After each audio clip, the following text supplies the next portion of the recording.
పెరుగుతున్నావు. అంటే నీ చేతులతో నీ సంసారం కూలగొట్టుకుంటున్నావు. మాట మాట పెరిగి ఎక్కడికి వెళ్తావు? తిరిగి కోర్టు మెట్ల దాకా వెళ్తావు. ఒకరికొకరు సర్దిమని ఉంటే నీ 4 గోడల మధ్య నీ సమస్య పరిష్కారం చేసుకోవచ్చు, ఒకరితో ఒకరు మాట్లాడి.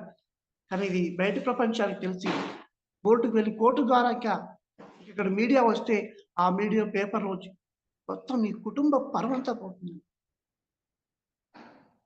నేను ఉన్నానని, నాకు ఈయనతో అవసరం లేదు, నాకు విడాకులు కావాలి అని కోర్టుకు ఎక్కుతున్నావు. భార్యలు ఉన్నారు, కోర్టుకు ఎక్కుతున్నావు, భర్తలు ఉన్నారు.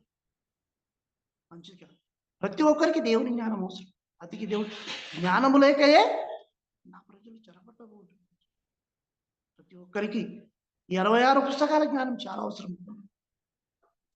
ప్రతి మాట దేవుడు ఎంత చక్కగా రాయించాడంటే, అసలు ఒకవేళ ఈ యొక్క జ్ఞానం చదువుకుంటే మహామహావేదావుల సైతం ఈ జ్ఞానం చదివి రాజ్యాంగాలు రాసిన వాళ్ళు ఉన్నారు, దేశానికి స్వాతంత్రం తీసుకొచ్చిన వాళ్ళు ఉన్నారు.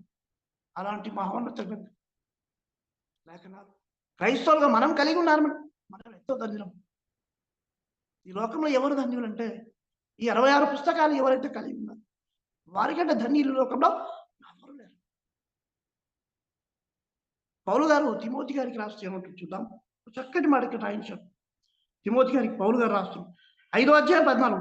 కాబట్టి యవన స్త్రీలు వివాహము చేసుకుని పిల్లలను కని గృహ పరిపాలన జరిగించు నిందించుటకు విరోధికి అవకాశం ఇవ్వకుండా వలని కోరుచున్నాను. పౌలు గారు తిమోతి గారికి రాస్తున్నారు.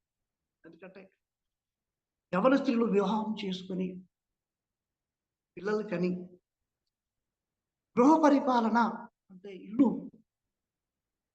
ఉన్న అన్ని కార్యక్రమాలు చక్కబెట్టుకుంటారు. గృహానికి అధిపతి ఎవరు? స్త్రీ. కాబట్టి గృహ పరిపాలన జరిగించుటూ నిందించుటకు విరోధికి అవకాశం ఇక సాతాను నీ కుటుంబంలో ఎప్పుడైతే ప్రవేశిస్తుందో, నీ హృదయంలోనికి ప్రవేశిస్తుందో సాతాను లేనిపోని ఆశలు కలిగించి శరీరాశ, నేత్రాశ, జీవబ్రహ్మం ఇవి నీ లోపల కలిగినప్పుడు నువ్వేం చేస్తావంటే నీ భర్తను వేధించడం.